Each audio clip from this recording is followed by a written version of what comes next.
He said, you got a snowball's chance in hell of having a fucking career in that town. Thinking I was a total idiot for wanting to be an actor. And he wasn't easy, period. He died at 54 years old. Had a heart attack, boom, in my mom's arms on our living room floor in Portland, Oregon. He's the voice that sold 1 million trucks, the mustache that defined masculinity for generations, and the cowboy who never actually rode the range. At 80, Sam Elliott has spent 5 decades playing the same character, the gruff, noble Western hero. But behind that legendary drawl and those piercing eyes lies a truth that would shatter his carefully crafted image. The real Sam Elliott grew up afraid of horses, struggled with a stutter, and almost quit acting to become a park ranger. This is the story Hollywood doesn't want you to know. Sam Elliott was born Samuel Pack Elliott on August 9, 1944 in Sacramento, California. His father, Henry Nelson Elliott, worked for the Department of Fish and Wildlife. His mother, Glenn Mamie Sparks, was a physical training instructor. From day one, Sam was supposed to be outdoorsy, rugged, connected to the land. The reality was far different. Young Sam was scared of everything. Horses terrified him. He had a severe stutter that made him avoid speaking in public. While other boys played cowboys and Indians, Sam stayed inside reading books and watching movies. His father, a real outdoorsman who expected his son to follow in his footsteps, was deeply disappointed. The family moved constantly during Sam's childhood, from Sacramento to Oregon, then back to California. His father's job required them to chase wildlife management positions across the West. By age 12, Sam had attended 6 different schools. He never stayed anywhere long enough to make real friends or feel like he belonged. But there was one constant in all that chaos: the movie theater. Every town they moved to, Sam would find the local cinema and disappear into other worlds. He wasn't watching westerns, though. He was obsessed with classic Hollywood dramas, particularly anything starring Henry Fonda or Gary Cooper. Something about their quiet intensity spoke to him. The stutter made school brutal. Teachers would call on him to read aloud, and he'd freeze completely. Other kids mocked his slow, halting speech. Sam learned to stay silent, to blend into the background, to become invisible. It was a survival strategy that would haunt him for decades. Everything changed in 1962, when the family finally settled in Portland, Oregon. Sam was 18, about to graduate high school, and had no idea what to do with his life. His father wanted him to study forestry or wildlife management. Sam had other plans, but he was too afraid to voice them. That summer, he saw a local theater production of Our Town, and something clicked. Watching those actors transform themselves completely, disappear into other people's lives, it felt like magic. More importantly, it felt like escape. Sam had spent his entire childhood wanting to be someone else. Maybe acting was the way. But first came the draft. It was 1962, and Vietnam was escalating. Sam received his draft notice just months after graduating high school. He was terrified, not of combat, but of having to speak clearly under pressure. What if his stutter came back during basic training? He got lucky. A childhood injury to his knee, sustained during one of his rare attempts at outdoor sports, disqualified him from military service. While his classmates shipped off to Southeast Asia, Sam enrolled at the University of Oregon to study English and psychology. College should have been liberating, but Sam felt more lost than ever. He was studying subjects that bored him, surrounded by students who seemed to know exactly where they were going. He spent most of his time alone, reading scripts he'd stolen from the university's drama department. In his sophomore year, 1964, Sam finally worked up the courage to audition for a student production. The play was The Glass Menagerie, and Sam was trying out for the role of Tom Wingfield. During the audition, something magical happened. His stutter disappeared completely. When he became someone else, when he stepped into a character, the words flowed perfectly. The drama professor, Dr. Robert Breen, noticed immediately. After the audition, he pulled Sam aside and said something that changed everything. "You have a gift for stillness. Most actors try to do too much. You understand that sometimes the most powerful thing you can do is simply be present." Sam got the part, and for the first time in his life, he felt like he belonged somewhere. The theater became his sanctuary. He spent every free moment there, learning lighting, building sets, studying other actors, but he still hadn't told his father about any of it. The confrontation— "What the hell is this?" his father demanded. Sam tried to explain, but the old stutter started coming back under pressure. His father was furious. "You're wasting your life pretending to be other people. Real men don't play dress-up for a living." The fight that followed was brutal. Henry Elliott had survived the Depression, served in World War II, and built a respectable career in government service. To him, acting was frivolous, feminine, unreliable. "You'll never make a living at this," he told Sam. "And even if you do, what kind of man makes money by lying for a living?" Sam packed his bags that night and moved back to Eugene. He wouldn't speak to his father again for 3 years. In 1968, Sam made a decision that shocked everyone who knew him. He dropped out of college with just one semester left before graduation. His professors begged him to reconsider, but Sam had received a letter that changed everything. It was from a talent scout who'd seen him in a university production and thought he had potential for film work. The letter was probably a scam, or at best a long shot. But Sam didn't care.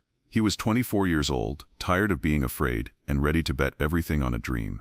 He loaded his beat-up Volkswagen Bug with everything he owned and drove south to Los Angeles. The city hit him like a slap in the face. After years in small Oregon towns, LA felt overwhelming, aggressive, fake. Sam rented a tiny studio apartment in Hollywood for $75 a month and started making the rounds. Casting calls, auditions, background work, anything to get in front of a camera. But there was a problem. Sam's natural look, tall, lean, with that increasingly prominent mustache, screamed Western. But Westerns were dying. This was 1968, the height of the counterculture movement. Hollywood wanted rebels, not cowboys. Studios were making Easy Rider and Bonnie and Clyde, not Gunsmoke. For 2 years, Sam barely worked.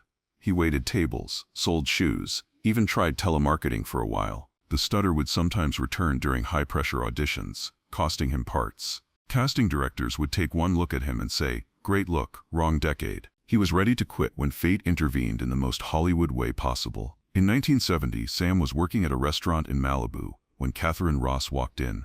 She was already a major star, fresh off The Graduate and Butch Cassidy and The Sundance Kid. Sam was her waiter. Years later, they would both admit there was instant chemistry. But at the time, Sam was too intimidated to do anything about it. Catherine was Hollywood royalty. He was a struggling nobody who couldn't afford to eat at the restaurant where he worked. When she learned he was an actor, Catherine made a suggestion that would change his life. Stop fighting what you look like. Stop trying to be a 1970s actor. Be a 1870s actor instead. Westerns are going to come back, and when they do, you'll be ready. The breakthrough came in 1976 with a small role in Lifeguard, starring his future friend and frequent co-star Sam Waterston. It wasn't a Western, but Sam played a character that felt familiar, a quiet, weathered man with hidden depths. The part was tiny, but Sam made an impression. Sam had this way of suggesting a whole backstory without saying a word. Doherty would later recall, "You looked at him and you knew this was a man who'd seen things, done things, lost things. That's not something you can teach." The roles started coming more regularly. Small parts in TV shows like Mission Impossible and Gunsmoke. Each one was essentially the same character, the strong silent type with a mysterious past. But Sam brought subtle variations that kept it from feeling repetitive. Then came 1985 and Mask, the Peter Bogdanovich film starring Cher and Eric Stoltz. Sam played Gar, a rough biker with a heart of gold, who becomes a father figure to a disfigured teenager. It was a supporting role, but Sam's performance was so authentic and moving that it established him as more than just a Western stereotype. The secret to Sam's success in Mask wasn't his cowboy persona, it was his ability to access real vulnerability. Drawing on his own childhood experiences of feeling like an outsider, Sam created a character who was tough on the surface but deeply caring underneath. It was the template for everything he would do for the next 4 decades. But success brought its own challenges. By the late 1980s, Sam was getting steady work, but he was also becoming typecast in ways that frustrated him. Every script that came his way featured basically the same character, the gruff cowboy with the heart of gold. Sam started to feel like a prisoner of his own image. In interviews, he would joke about it. "I've played the same guy about 40 times now. Sometimes he's a ranch hand, sometimes he's a sheriff, sometimes he's a drifter. But it's always the same guy." Behind the humor was real frustration. Sam had trained as a serious actor, studied method acting, dreamed of playing complex dramatic roles. Instead, he was stuck playing variations on a theme that wasn't even really him. The irony wasn't lost on him. The man who'd spent his childhood afraid of horses was now famous for playing cowboys. The kid who'd stuttered was now known for his distinctive voice. The introvert who'd preferred books to outdoor adventures was Hollywood's go-to guy for rugged outdoorsmen. Most actors would have dismissed it as just another Western character. But Sam saw something different. The stranger wasn't just a cowboy. He was a commentary on cowboy mythology itself. He was the idea of the Western hero, transplanted into modern Los Angeles and rendered almost absurd by the contrast. Working with the Coens taught Sam something important about his career. Instead of fighting against typecasting, he could use it. He could play with audience expectations, subvert them, comment on them. The cowboy persona didn't have to be a prison, it could be a tool. The Big Lebowski became a cult classic. And Sam's performance, though brief, became iconic. Suddenly he wasn't just a reliable character actor. He was cool. Film students studied his scenes. Other actors wanted to work with him. They were both cast in Conacher, a made-for-TV Western. Sam was the star, playing a drifter who falls in love with a lonely rancher's wife, played by Catherine. During filming, life imitated art. The quiet cowboy and the sophisticated leading lady found themselves genuinely falling in love. The marriage changed Sam in ways nobody expected. For the first time in his life, he felt truly secure, truly himself. Catherine understood the acting business, understood the pressures and insecurities that came with it. More importantly, she saw past the cowboy image to the complex intellectual man underneath. With Catherine's support, Sam started taking more risks. He appeared in art house films like You Know My Name and The Contender. He took supporting roles that showcased different aspects of his talent. Slowly, he began building a more diverse body of work. But it was his work in prestige television that really showcased his range. His recurring role on Justified as Avery Markham, a marijuana entrepreneur with old-school manners and new-school ruthlessness, proved Sam could do more than just noble cowboys. He could play complicated, morally ambiguous characters while still maintaining his essential dignity. The role that truly changed everything came in 2018 with A Star Is Born. Bradley Cooper, who was directing and starring in the film, wanted Sam to play his older brother Bobby. It was a supporting role, but a crucial one. Bobby represents everything that Jackson Maine could become if he doesn't get his addiction under control. Sam brought layers to Bobby that weren't necessarily in the script. He made him simultaneously loving and resentful, supportive and enabling. It was a masterclass in subtle acting, showing how much emotion could be conveyed through small gestures and careful line readings. The performance earned Sam his first Academy Award nomination at age 74. After 5 decades in Hollywood, he was finally being recognized by his peers as more than just a character actor. The nomination was for Best Supporting Actor, but it felt like a Lifetime Achievement Award. At the Oscar ceremony, Sam was nervous in a way he hadn't been since his early auditions. The stutter threatened to return as he prepared his acceptance speech, just in case. He didn't win. The award went to Mahershala Ali for Green Book, but the nomination itself felt like vindication. More importantly, it opened doors that had been closed for decades. Suddenly Sam was being offered leading roles, complex characters, projects that challenged him artistically. At an age when most actors are winding down their careers, Sam was experiencing a renaissance. The Hero, released around the same time, gave Sam his first true leading role in years. He played an aging Western actor struggling with cancer and regret, essentially playing a version of himself. The film was small and didn't find a wide audience, but it proved Sam could carry a movie as more than just a cowboy archetype. Then came what might be his career-defining role, the narrator of the Big Lebowski sequel, The Jesus Rolls. Actually, that's not true. There was no sequel, but Sam's voice work became increasingly important to his career and income. The truth is, Sam's distinctive baritone became as famous as his face. Beef commercials, truck ads, movie trailers, that gravelly voice was everywhere. It was lucrative work that allowed Sam to be selective about his acting roles, but it also reinforced his image as the quintessential masculine voice of America. Behind the scenes, Sam was dealing with his own mortality in ways that informed his later performances. In 2015, he was diagnosed with a potentially serious condition that required surgery. The details were kept private, but those close to him say it was a wake-up call. Sam realized he'd spent so much time playing cowboys that he'd never really learned to ride a horse, jokes his longtime friend and frequent co-star Tom Selleck. So at age 71, he finally took riding lessons. It's a perfect metaphor for Sam's life, constantly becoming the person everyone assumed he already was. The scared kid from Oregon had slowly transformed himself into the masculine ideal he'd spent decades portraying.